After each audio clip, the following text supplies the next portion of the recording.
Has the depth of coaching been lost in the coaching industry?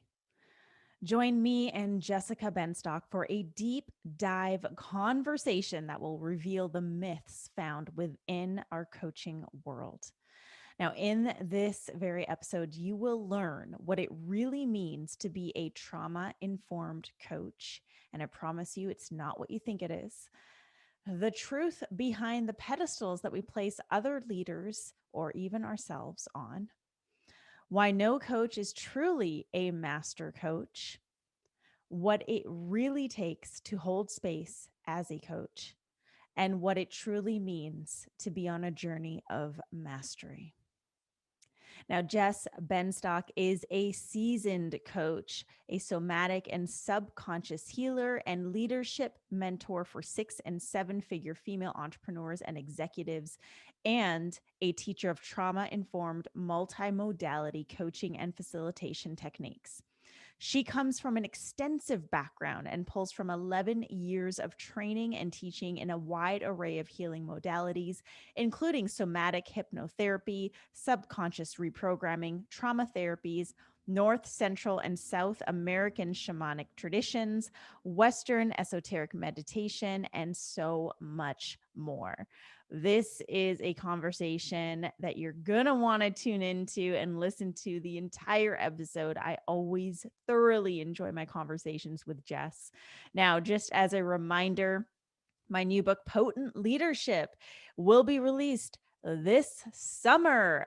2021. So, yes, we finally have nailed it down to the summer. It is coming out this July. Get on the book waitlist at rubyfremon.com/book waitlist, or you can text hashtag potent leadership to 1-781-336-0160 to get added to the waitlist that way. And for those of you on the waitlist, you will gain access to a very special, intimate bonus offering that will give you FaceTime with me once the book launches. So be sure to get on the list. Now, if you dig this podcast and you want to connect on social media, just hit me up at I am Ruby on all the places. Alternatively, if you want to hit me up somewhere else, just go to Telegram. And you can find me there, rubyfremon.com/Telegram. You can also connect with me via email. I highly encourage you to do this because we don't know what's happening in the world. Well, we do know what's happening in the world, my friends, and social media is currently on the demise for now. So if you want to stay connected with me, just in case I get booted off, because Lord knows that I've been saying a little too much for a lot of people on social media, get on my email. Get into my email community. Sorry. That's rubyfremon.com/connect. And alternatively, if you prefer phone and text messages, just text hashtag TTL to 1-781-336-0160, and we will stay in touch via text message. I know I just threw a lot at you, but those links and more will be in the show notes, so be sure to check for that.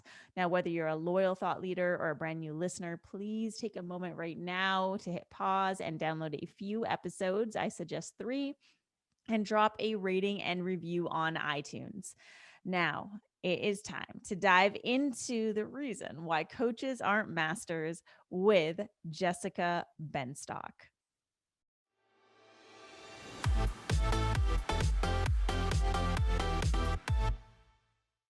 Hey, thought leaders, and welcome back to another episode of today's Thought Leader. And today I am super excited to be diving into what should be a very insightful conversation with one of my dear soul sisters, Jessica Benstock. If you caught our IG live a while back, you'll know that today's conversation is going to peep behind the veils of picture perfect coaching, so we can see what really happens and what this world is really all about. Jess, welcome to the show. I'm super excited to have you here. And I can't believe this is actually the first time you're coming on the show. Thanks for having me. Yeah, I know it's great. I mean, I was thinking, I go back to our IG live still, and I'm like constantly like, wow, there's so many jewels. So I appreciate that you're the kind of person I can have those conversations with. And Thanks for having me on. Of course. You mean the no bullshit conversations? The no fucking bullshit conversations. Yes. What really grinds my gears. That's pretty much the type of conversations that we have, which is It's great. true. They're healthy. We do it in a healthy way. We do. We do. And you got to have the disruptors. If you don't have disruptors in a society, this society doesn't change. So our archetype is very well needed, even though we ruffle feathers. You need to ruffle feathers to evolve. So whose feathers are we ruffling today? The feathers of quick fix culture, I would say. Fast money, fast growth, fast everything. It's like the diet culture of the coaching world. It's kind of how I've been thinking about it. Yeah. Like just do this fad diet and all of a sudden you'll be super skinny, even though you're completely like emaciating your body and not serving and not building holistic integrity. So wherever you see that pattern, right, it's the same pattern, I think, that we're going to talk about today, as far as, I would say the mind of Western culture versus the learning of holistic integration and the reverence for mastery that we don't see very much in our little subculture right now. Yeah, it's so true. I mean, you and I both share a love for the word reverence. Let's just start there. It's such a good word.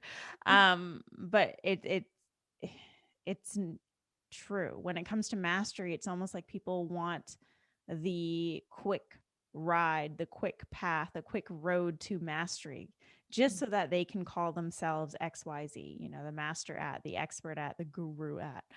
And there's no such thing. I mean, mastery is the journey itself.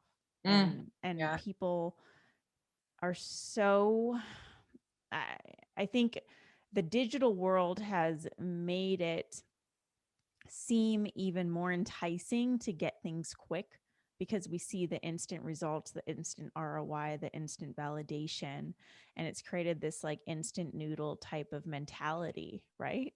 Like, well, I want that now. Like it's like the microwave ramen noodles of the coaching industry. Right. Yeah. Like, okay, you mean, so if I pay 20 grand now, I can be XYZ? Awesome. Here's my check. Like, that's pretty much what's going on. But in that, we've lost integrity. We've lost the reverence to the craft. We've lost our own self-respect, shall I say? I mean, I think that's what it is. I mean, and I speculate on this, and I think this is something that we talked about in our Facebook Live before, but we don't really have elders. So there's no one to humble us other than our peer-to-peer contact. And I think in tribes, like, right, when we had elders, they were the masters. They were the people that have cultivated, that knew respect for the tribe, respect for craft, respect for the like interconnectedness that we have to life. And they kind of upheld that teacher role, and they were cultivated, and they're rare now. But in my experience, when I've been in front of someone who's really spent time in mastery of their craft, especially interpersonal work, like internal work, I get real humble real quick. Like, for some reason, there's something in my internal experience that's like, I'm going to shut up and listen, because their presence is so invoking of respect that has been earned over so many years. And I think that somewhere that becomes, we're starting to see what happens when, like, we don't have a lot of that presence. And so as leaders, like, one of the things that I think is our responsibility is to be the role models that we want to see in the world and invite people into those spaces, which I think that you and I are both on team embodiment, team be the human that you want to be in the world, or you want to see in the world.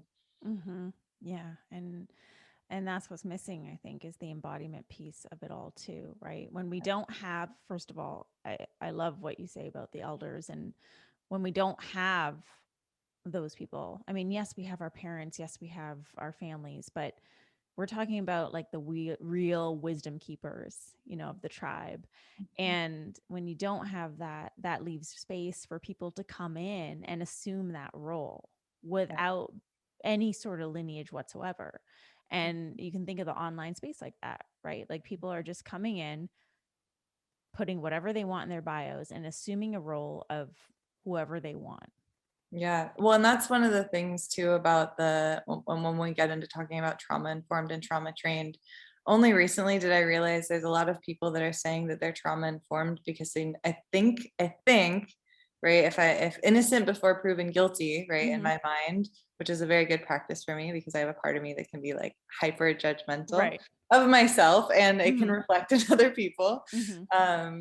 But the thought that just because you know trauma exists doesn't mean that you're trauma informed. Like just because you know it's a thing that is present somewhere in the world does not actually mean that you know how to work with it, you know how to recognize it, you know how to allow someone to be in a container where it's held and accounted for. And a lot of the techniques, like if we look at the I don't know, like the bigger techniques that are more well known, like there's a lot of NLP that is not trauma informed, that kind of has this match point with where spiritual bypassing can come in, where it's like, we'll just take self-responsibility, full self-responsibility. And like, so that can bleed into people saying things like, well, you know, you got raped, but that was you created that. And it's like, we're going to like kind of circle back around what's actually going on and what's actually being taught. And I think it's because there's a certain standard that hasn't been totally set. And so because we are in the Wild West and have this free reign, and I'm not anti-NLP, by the way, just to put that, I use it sometimes in my work, but it's just what's informing the way you're using the tools, how you're holding the containers behind knowing the marketing and the sales calls. Like that's what's going to really, I don't know, I think for us as leaders, it's going to make or break our reputation. But it's also like, I've been really thinking and sitting with this, and I'm sure you'll vibe with this, is like, if we are a service-based industry, are we in a service to self-based industry, or are we in a service to the people we're serving based industry? Because there's starting to be this interesting level of, am I doing this thing online to serve me and my self-image and my bank account, which is fine, go make your money, have your business, but like, is your focus more on you than it is on the client? And if it is, then, you know, that's where an elder would come in and be like, you need to get your act together a little bit, you know? Yeah, that's so in true. the most loving way. I write about that in my book and refer to it as self-conscious leadership. There's a whole chapter on this, but it's so true, you know, and people, they may I think everyone has the best of intentions. Let's just start there. But somewhere down the line, you get hooked on the validation, you get hooked on the results, you get hooked on what it does for you and how it fulfills your ego, that starts to take priority, whether you're conscious of it or not, in your mind. And so the servitude that you came in with now becomes a servitude to self.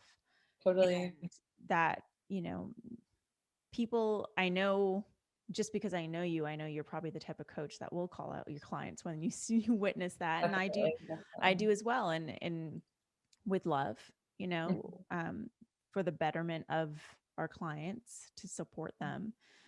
But that's what we need more of, right? Is people who can really hold the space and witness and observe from a place of non-judgment, without trying to serve themselves first. And that's what we're not getting enough of. Totally. Well, and I think I think about this a lot, like, what is it that did that? And I think a big influx in it is, and I don't know if you know this yet, but you're going to love it if you don't. And if you already do, it wouldn't surprise me. But the marketing industry that we currently know and that most people are taught in the coaching world was actually, so it has the basis of like, you market to people's biggest fears. And so you market to people's root chakra, which is survival, fear, status, pain points, right? They're suffering. And that methodology of marketing was actually coined by Sigmund Freud's nephew, who originally he's the grandfather of propaganda. And he was hired by royalty at some point to create a political campaign based on his uncle, which if you don't know who Freud is, a little bit of context, Freud is the one who mapped the entire human shadow. So like the taboos, the pulls, the hates, the fears, the manipulations, like that was Freud's work. So he took this underbelly of human consciousness and was like, oh yeah, we could use this to make a political campaign. Right. And then his second kind of round of things after that was very successful was to teach people how to advertise. So he was the first one that took like a vacuum cleaner and was like, before a vacuum cleaner was advertised as it has this gear and this power and this motor and this is why you want it, versus like, this will make you a better housewife. This will make you more loved by your husband. And so he started wrapping in the identity of the person to the product. And I think the thing that people feel when they can do that at first is, oh, this works, right? It just fundamentally does, like it works on people. But there's this kind of thought that, well, all I have to do is learn to market myself and then I'm a successful coach, because that's how it's taught online, versus like, cool, but when someone's in your container and they have their core fears coming up and they had sexual abuse when they were 15 and they, you know, can't speak or can't embody something or can't really own their own space in, or whatever, delegate things in their team, whatever it is, because of traumas that they went through or subconscious deep-seated beliefs, because maybe they grew up in a family that was like half my clients grew up in a family where their parents were first generation here. So they're programmed not only with the cultural aspects of, you know, the American meme and their little subcultures and the class, you know, programming and pop culture, but they're also programmed with any kind of fear or survival or old cultural programming that their parents came in with, whether for good or for bad. There's beautiful aspects of other cultures for sure, but there's also a lot of like abuse and suppression of emotion, et cetera, in a lot of different cultures. So it's like, you gotta, if you don't understand that whole kind of anatomy of what's going on inside of someone, you're only working with a small percentage of their consciousness. So when we put marketing as the forefront in the coaching industry, I think it's created that level of immaturity that we're pointing at and talking about. Yeah, that's so well said. And people really need to understand that. You know, I remember learning that method of promoting, like you speak to the fear, right? You speak to what they're scared of, what they don't want. And I mean, we're seeing, let's just be real. We're seeing this right now with all the propaganda that we as humanity are being faced with. They are targeting our root chakras right now as a whole. Let me just point that out. And when you do that, you're bringing people in on a frequency of fear, a frequency of scarcity, a frequency of desperation. And can you enroll people that way? For sure. This is why it's still done. It works. You know, something I like to do, and this is how I roll, is I prefer going by what it is that they desire. Like, what is it that they envision? What is it that speaks to their heart, not their root? Can we meet them where they're at, like right now? It's almost like we're so scared to meet each other where we're at right now. And in the coaching industry, we see this because it's almost like the coach needs to put themselves on a pedestal to show that they are better than, or a stage up than the client, or further down the journey than the client. So they almost have to position themselves that way. And that's also really interesting to observe. And I think didn't you share this like really recently about like a few steps ahead? Okay, please just address this because it was so good. So I made like a reel. I've been playing with making like TikToks and reels, and I like making fun of things a bit, you know, bringing things to light, but essentially I remember when I first learned, and I love the first coach that we actually, that's why we know each other, is we had the same coach, and I love him to death. He's like soul brother. Let's just drop his name. Amateo. He's amazing. Yeah, Amateo. We love you, Amateo. Love you, Amateo. And at this time, this was like back in what, 2016, 2017? I think, 2016. Yeah. Yeah. So I'm sure he had heard this quote from someone else. And that's what, the more you get into this industry, the more you understand, like, there's not very many quotes that are circulating, and they tend to all kind of come from the same people. But he shared a quote that I've heard from many other people, which is, to be an expert, you only have to be one step ahead of someone else, because to them, you are an expert. And the whole reel was essentially like, please stop saying this. Like, this is not true. But I remember at first when I heard it, I was like, oh yeah, like my imposter syndrome's gone. You know, I can do things in the coaching world. Like I get that it was kind of pushing people ahead, just start. But it also is a really good example of what takes out like that's saying like your training doesn't matter, your self-mastery doesn't matter, your ability to understand how to work with multiple different clients with different survival systems and different things that have come up doesn't matter. Like your embodiment doesn't matter. Your embodiment doesn't matter. Right. The work you've done on yourself doesn't matter. It's just, oh, well, you know one thing ahead. And if I'm calling myself a master, if I'm calling myself an expert, that is very different than, like, let's say that I played the guitar and you played the guitar and I know like a couple more chord progressions than you. Would I call myself a master guitar player or an expert guitar player? No.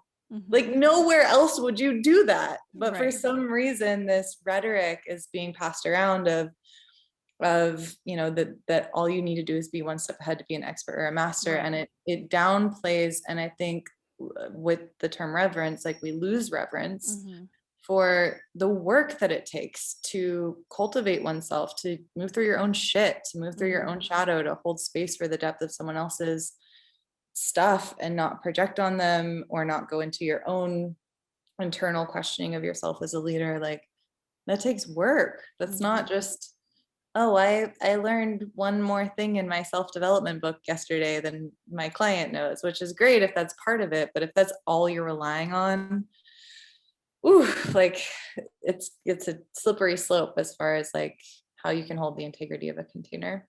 Yeah. And I don't think that it's bad to want to learn more either. I think it also pushes the rhetoric that wanting to learn more makes you like you have to feel less than or bad, or like if there's an ego trip somehow involved in like being like, oh, I should learn more. It's like, why is that in any other skill? That's a great thing. Yeah. Right. But in the coaching world, it's like, oh, I don't need to learn more because, you know, I've got it on lock and it has to do with my persona. It makes me less than if I need to get more training or want to get more training.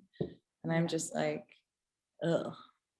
I know. It's what's crazy is I remember I had a coaching call with Rich Lippman, the prosperous coach, and he had asked me like, well, what do you want to do? I can't remember how he had positioned it. He said, well, what do you want to do with the coaching world? And I said, well, I want to master coaching. That's what I said. Young Ruby, young Jedi. I want to master coaching. And he looked at me for what felt like 5 minutes, but it was probably only like 10 seconds.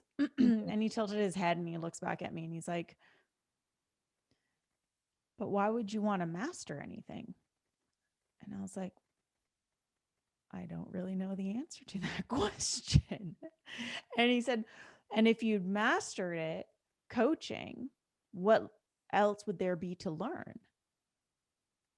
And I was like, huh, interesting.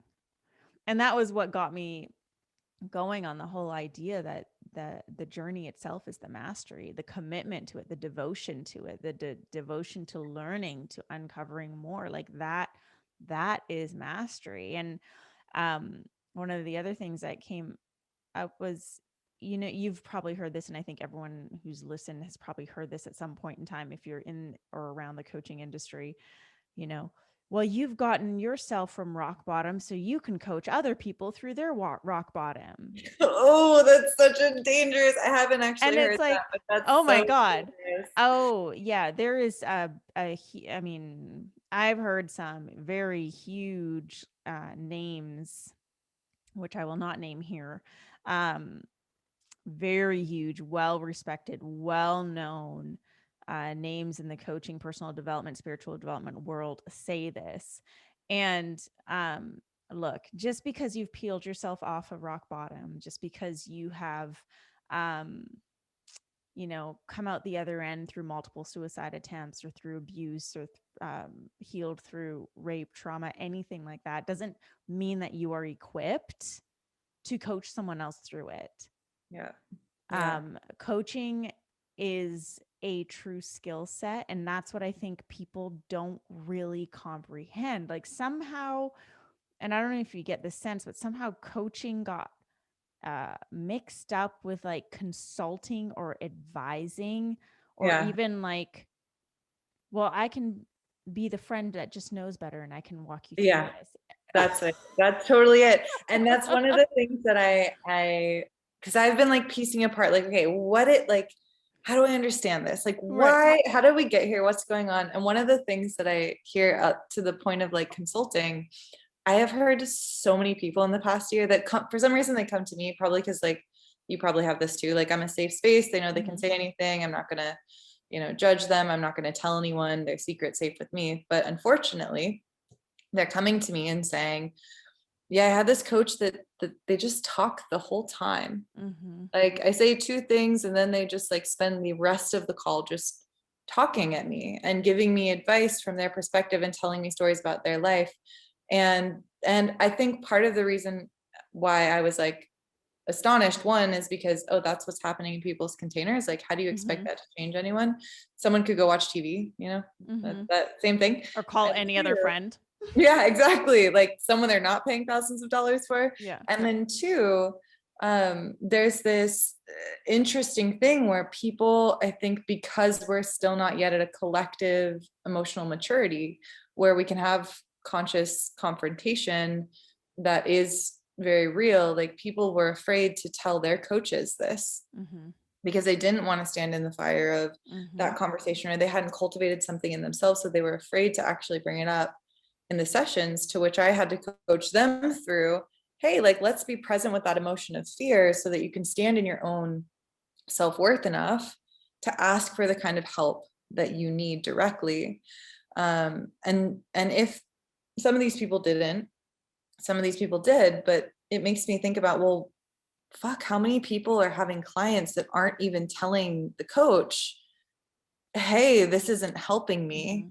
And then the coach is building this like unknown shadow reputation for not being helpful.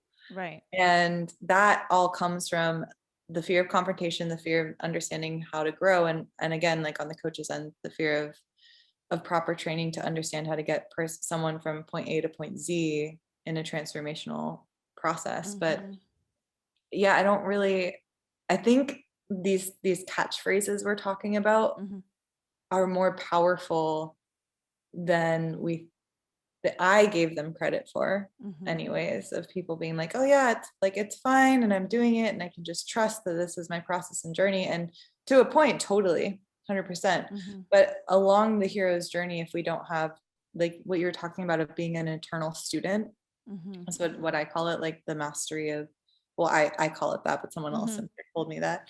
But it is like this, I'm going to continue to learn. I'm going to continue to grow because this is my passion for the rest of my life. This is like my life path. This isn't a quick fix, make $1 million in a year and then do whatever I want thing. It's I'm here to serve people. So I'm going to continue to transform myself, continue to learn transformational work, and have that be a part of my continued education, training, life path, and value it. For some reason, I don't understand why, but it feels like the value set of that isn't being taught very frequently. No, it's not. Again, I think it's the instant noodle effect. Like people just want to get this quick. and a lot of, I mean, I think me and you have have similar experiences in our coaching businesses, in that like we often coach the people who have been in other coaching Yeah. containers that have not really benefited them. I Or call it if, coach trauma now. yeah, it's definitely coach trauma. I mean, just in the last 4 weeks, I've had 2 calls with people who have worked with 2 separate coaches. These are 2 different people who have been shamed and belittled by their coaches. Yeah. And the coach in their eyes thinks that this is a way to motivate the client, but it's not. In fact, it's compounding the trauma that they already have and Exactly. leaving them feeling very unseen, very unheard, very unacknowledged. Um, and it's just the shit that is going on is so out of integrity and so disempowering. And at some point, with the coaching industry becoming this bubble that it now is, like at some point, we need to stop and say, like, hey, are we actually doing what's best for our clients here? Are we here for our clients? Mm-hmm. Or are we just here to prove a point, to prove that we're the best coach, or we're the best at this, or we're the best at that? Like, what are we doing here? Right. And like it's hard to understand that without having the vantage point that we have of people having these followed experiences, because all you're going to see marketed online is people's wins. Like no Right. one's sharing messages on their stories of like having to break up with their coach, or a client breaking up with them, or, And a lot of clients won't even go that far. Like these 2 people yeah. that I had calls with that want to coach with me, they both didn't have those courageous conversations with their coaches because Yeah. they Well, it's super feared. scary. Yeah, they did. They were scared. Mm-hmm. And with one of them, I coached her through that process, and she ended up approaching it via an email and just closing Yeah. out the container on her own, so that she Totally. didn't have to deal with a confrontation via Zoom or anything like that, just to keep herself safe. And Totally. the fact that we have to do these things, it's Yeah. just, It's the crazy. where the coaching industry is here to help. But I think that what we're seeing now is it's actually doing a lot of damage. And I think that one of the things that we're at the kind of like, because in the like long run, like I guess the coaching industry as an industry, not as like these few like the Tony Robbins and Right. the Rich Litvins and the like, these guys were like long before there was a whole industry of us Right. doing it. And then now it's this evolution of like, oh shit, we're still in like kindergarten. So that's what we're seeing. We're seeing a bunch of the kindergarten kind of version of it that doesn't have leader, because even like someone like Tony Robbins or Rich Litvin, they're amazing, but they're not really who people like. They're who people are following on certain principles. Yes, maybe, but they're not. They're kind of like too many. How do I say that? Like I almost want to say like levels or layers away from what we see commonly on social media. Yeah. And so And it's and that what we see commonly on social media, that's important to point out. For example, like Rich Litvin, he didn't even have a social media presence until like I think 3 or 4 years ago. Yeah. And so many people who are on the journey of mastery are not showing everything, and I've had clients come to me and say things like, well, I've put in this much work and I've put in this much effort. Why isn't it coming back to me? Or why aren't people seeing this? Or, and I think me and you have felt that at some Yeah. point Oh in yeah. time, right? Totally. Like, why don't people see this? And so much of what we put into the journey of mastery is not going to be seen, and it's not meant to be seen. It's meant to be experienced in then our coaching containers. Right. Yeah, exactly. And the presence, I think, with which we can show up on things like your podcast or like posts that we have, like there's this, and this is what our last live was about, which is so fucking good. Like this fundamental feeling of depth in cultivation in someone's essence when they talk, like how they've actually embodied walking through hell and back, like going into their human suffering and finding the light of their soul and learning to wield that light independent of anything else going on, choosing their healing, choosing the road that's less traveled, but that actually gives you the power to guide people in really powerful ways, which is, you're not going to see it because it's hard to express. And even when people do, it's like, it doesn't even really convey the depth. Like you can't, there's certain things that you just can't share on Instagram to convey those things. But what you can share is your presence and your essence. And I think that, you know, with people like Tony Robbins or Rich Lippin, like it's kind of unmistakable when you listen to them talk. You're like, oh, this person must have done a significant amount of work on themselves to cultivate what they've cultivated. It's But obvious in their interactions with people. Like if you yeah. see Tony Robbins ever pull someone up on stage or someone in the crowd, it's obvious in that interaction. And then also in the, you know, I've gone to so many Rich Lippin events only to, like, this is my sole purpose, to watch him coach people. Yeah. Because it's such an art. And that's what I mean, is like, I think that's what, to everyone listening, this is what Jess and I are talking about.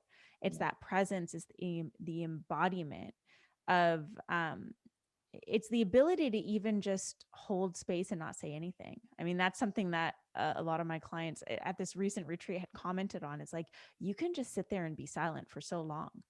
And I'm like, yeah. How does that make you feel?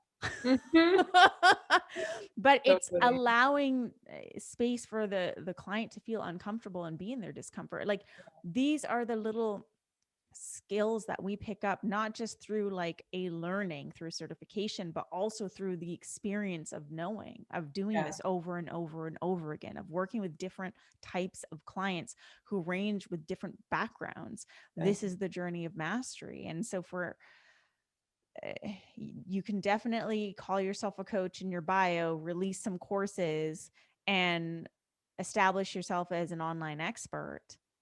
But is that what you really want? Like, what is, at some point in time, you have to decide, what do you really want? Do you want the notoriety, or do you want the depth? And don't get me wrong, with depth, you can create notoriety. Yeah. Right. And it's going to be a whole different ballgame when totally you have different. Yeah. And that brings me to this topic that me and you love talking about, because we both experienced it firsthand. And it's like the pedestal, the fucking pedestal that we put people on. They're so glamorous and amazing, and they're like my demigod. Yeah. And then all of a sudden they do something human and they fall off it. And then I have to realize that, you know, it's actually on me to be able to cultivate my own discernment with where I'm giving my power away, which I think is, it's extra hard, right? The pedestal is extra hard when it comes to social media. And it is like, it's like, I think one of my main things with the pedestal, and I'm very curious about your experiences with this too and thoughts on it, is I've had to really see, like, is the person that I'm putting on the pedestal taking that same energy that I'm giving to them and handing it right back to me and going, actually, I don't need that. Thank you. But you can take that yourself because that's you and you need that. And so we're going to stop. Like, it's not that they're not respecting themselves. It's not that they're not knowing that they're really fucking powerful. It's that they don't need my power to feel powerful. Right. And they're holding space for me in a way where they're reflecting back to me the thing that I'm attempting to give away to them in order to go deeper into my own embodiment, versus them going, oh yeah, I am, like, you can just give me that power, you can give me that praise. And it's not that they won't take praise either. Like, it's not that they're like a martyr or they're just like, oh, don't look at me. They're like, yeah, I'm embodied, I know I've done my work, and like I'm not interested in being a guru. I'm not interested in being any higher than you. I'm interested in you rising to sit on your own throne next to me, instead of me being on a throne in my own little world that you then like praise me for. And I find that to be very rare, unfortunately. Well, I think that you're describing almost like two different things. Like, I think there's part of what you're describing is the embodied leader, right? The person who's like, I don't need your praise, I don't need this, I'm fully embodied, I know where I stand, I know what I have to offer. It's us who puts them on the pedestal then. Yeah. So that's one thing. But then there's also the pedestal leaders, the ones who place themselves on the pedestals and feed off the validation and use the the reaction from the crowd, from the audience, as fuel. Like, they literally feed off of it. And they strive to maintain the I'm better than you mentality, and here's why. And that Yeah, comes totally. from like a self-conscious place. So I think there's two different things, right? Like we can put people on pedestals who are not on pedestals. They're just fucking rocking it at what they're doing and fully Yeah. embodied and awesome. And then there's those who have put themselves on pedestals, make it feel very shiny. And to an outsider, like I've experienced this. I actually worked with a mentor, 5-figure investment. It was huge, that I had put on a pedestal, that also he had put himself on a pedestal. And in working together, I realized, oh, this is what's really going on. There's a lot of self-conscious behavior here, and he's feeding off of the reactions and the validation, and which matches the want to pedestal him too, from like our own insecurities. Yeah. And that highlighted something in me. Like that was such a gift. I was like, oh God, why am I putting these people on pedestals? Because I feel less than, I feel inferior, I don't feel good enough. Well, what if I just work on my own shit over here and stop putting people on pedestals and stop hiring people on pedestals for a minute? Let me just chill the fuck out. But, that was a real gift for me to be able to see that up close. But yeah, I think that there's a difference. I think that we can put people on pedestals and people can place themselves on pedestals. Yeah. Yeah, I agree. And I think one of the things that's harder to recognize at face value on social media, but is so big in this kind of thing that we're bringing out of the darkness in this conversation and painting a picture of, with why are people having like these hard conversations, or not wanting to have these hard conversations? Why are people having to have these conversations with their practitioners, with their coaches? But also recognizing that, and I've found this more interesting in the past 6 months, there's been something there's a couple different main coaches who are like 7-8-figure coaches who just recently created that for themselves, monetizing their following, which there's nothing wrong with monetizing a following, but the feeling behind it, and this has specifically been in the female empowerment space, where the feeling behind it is, you could one day be like me. I'm doing this and we're going to do this together, and we're going to lift each other up, and then I'm going to teach you how to do what I'm doing, which is essentially, it sounds great. Like I want women to be in complete alliance, because we need to be. If the world's going to heal, that's how it's going to happen, in my opinion. But at the same time, the energetic behind this thing, whatever it is much more taking than it is giving, because it's saying it's not saying like you could one day be like me, but the energy is like, you're going to be like me someday, and you're going to get to do what I do someday, which essentially is just a fractal of pulling on people's insecurities and saying like, yeah, exactly. It's saying like, oh, well, you don't have, like, the energy is you're lacking something, versus I'm going to reflect to you what you have within you. And even though the words sound like the latter, the energy behind it is just this kind of perpetuation of the same thing that's keeping women disempowered from each other, because we compare and we contrast and we've learned to fight against each other and we want to be each other, and really, like, it's not addressing that core wound. And I think it's harder to recognize at first, but I think a big key to your experience, if you can learn, if anyone listening here can learn from what Ruby just said, she paid 5 figures to learn that lesson. Yeah. You don't have to pay that much money to listen to us talk. So listen up, because if you feel like you are less than the person you are paying, and if you feel like you need to pay them to find some deep, dark secret that they have, that they're unwilling to tell you just directly, then, and if you feel more insecure from that, most likely the way that they're marketing is from a place of their own insecurity, and the thing that it's speaking to is your own insecurity.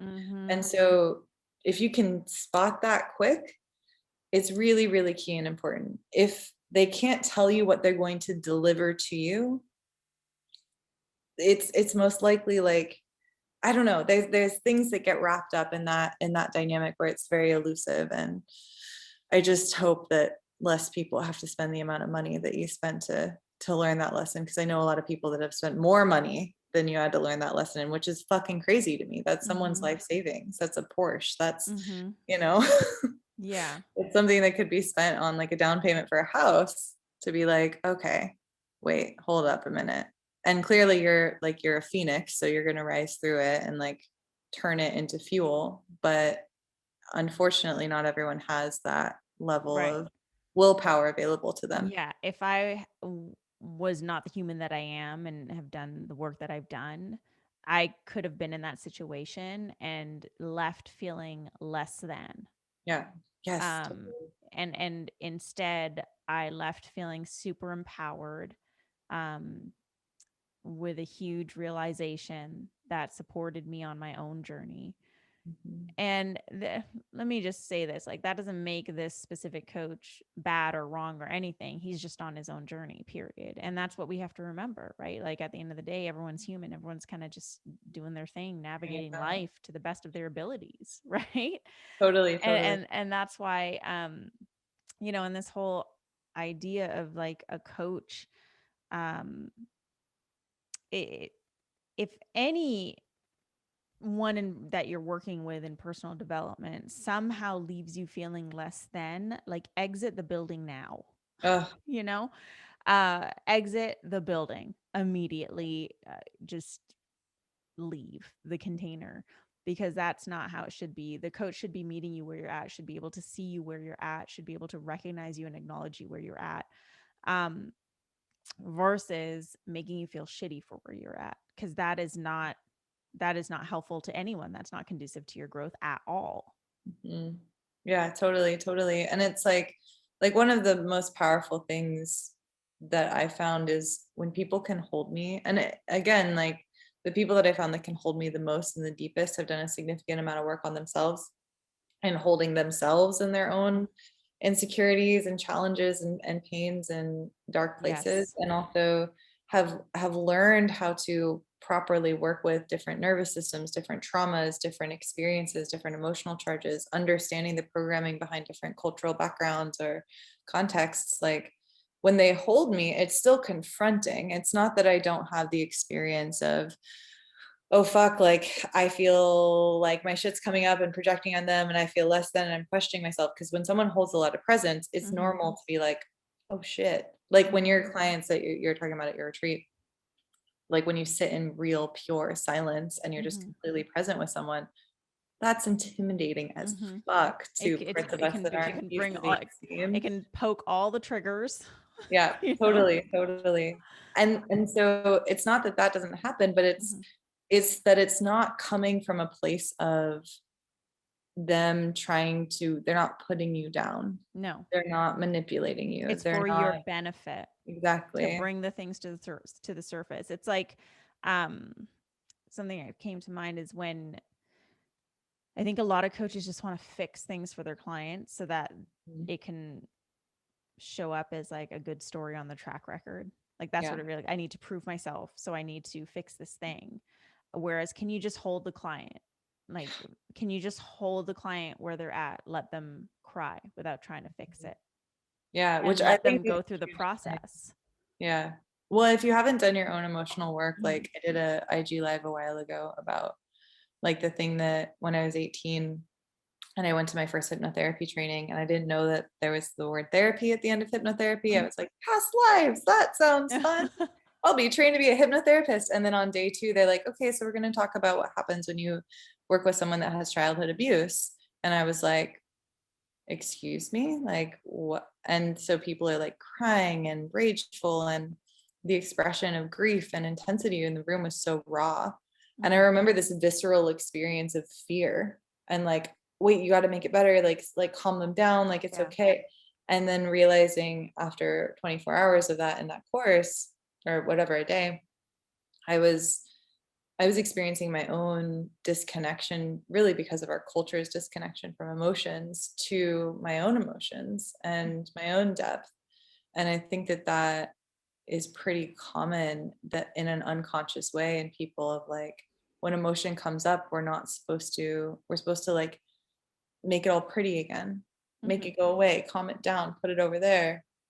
When most people, we're coming out of a culture that was like, oh, your emotions are weak, they're bad, they're wrong. shove them away, cope with them. And that's probably why 99% of people that come to most coaches are doing that, because they didn't process something. And so if you don't have the tools or the space holding abilities to like wield presence in those spaces, and your own shit comes up, you know, most likely unconsciously you're going to go into the like, just make it better, put a pretty bow on it, like make it go away, okay, we're done, like that's enough. It's like something internal is like, and that's enough, we're gonna know.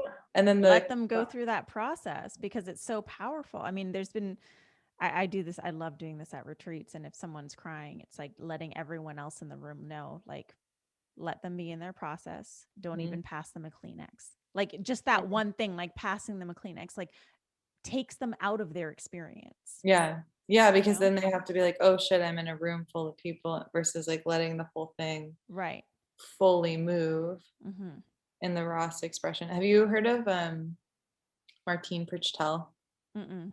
I'll send you some of his stuff. He's amazing. You'll love him. He has a book called The Smell of Rain on Dust, which is just an epic name. He talks about how one of the big reasons in our culture that there's so many issues with mental health is because we have multiple generations of ancestors that haven't been grieved for, and because the US culture is completely scared of the full expression of grief. He's like, it's ugly, it's raw, you're wailing, like no one wants to hear the sounds that come out of your body when that happens. But because we've been so afraid of those sounds, because we've been so afraid of how to be together in those moments, we've lost touch with something that's now affecting us generations down the line. And it's exactly what we're talking about. It's that visceral feeling of like, don't make it better. Stop trying to make it better. Like, let them just for once in their life have an undomesticated emotional expression. And for that, you kind of have to have had your own and know what it's like to be in a room full of people and like, or even just one-on-one, like be witnessed in that. Yeah, totally. I can't believe how time flies. First of all, we're at the end of this episode, but we could talk forever, as you can see. Jess, thank you so much for just sharing your presence and your wisdom. And I know that our listeners are going to want more of you. So why don't you tell them where they can find you? And I think you might even have a little something for them. It will, yeah. By the time this podcast is out, I will have a free webinar on space holding, so cultivating masterful space holding. And you can find me predominantly, if you want like more direct me, find me on Instagram. So it's just instagram.com/jessica.benstock. And I'll have that link and all the links in the show notes, FYI. All the other links. And then the other one will, the webinar will just be jessicabenstock.com/space holding webinar. And that'll be most like when this comes out, it'll most likely be a replay. I may do another live one on that same page the end of the first week of May. So DM me if you're wanting to be in that, and you can sign up for it on that link page as well. And then all of this is also prefacing the fact that I have a coaching certification, which is it's called the Phoenix Path Coaching Institute. And it is a 6-month intensive training. There's 2 retreats in person, one at the beginning, one at the end. And it's very much an intensive training on understanding childhood development, understanding the psychological things that develop in our systems, how to target things like different traumas in the body, how to intake a client so that you recognize their traumas, everything that goes into being trauma informed. So regulating someone's nervous system, noticing when things come up in their bodies, somatic techniques. There's going to be subconscious healing techniques, hypnosis training, trauma healing training, emotional de-repression. Like the level to which I'm throwing everything that I've trained into this is pretty phenomenal. And I've trained practitioners before, so this is the most intensive training that I've ever done. But essentially it's been created to target what Ruby and I are talking about, so that, you know, we birth generations of leaders who are intensively trained like Jedi ninjas to hold space in these containers in a way that's not only upholds integrity, but upholds your own reputation as a coach, and then allows you to give to independent of niche, whoever you want to give to, because essentially what it trains you is the anatomy of your psychology, upbringing, subconscious, emotions, mental, and sometimes even going into physical illnesses and pain. So yeah, that is open. We're open for enrollment until May 17th. And you can find out more about that on my website, jessicabenstock.com/training. Awesome.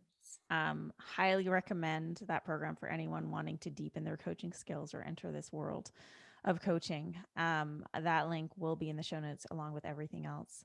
Jess, thank you. Thank you. Thank you for being here. I love you. I appreciate you so much. I appreciate you so much too. I'm so grateful that I know you. And thank you so much for having me on here and trusting me with your audience too. Oh, of course. And to our listeners, thank you so much for joining me and Jess on this episode of Today's Thought Leader, where we're inviting you to activate the leader within. If you dig this episode, please do leave us a 5-star review and share the episode with a friend. And check back on Monday for a brand new episode of Today's Thought Leader.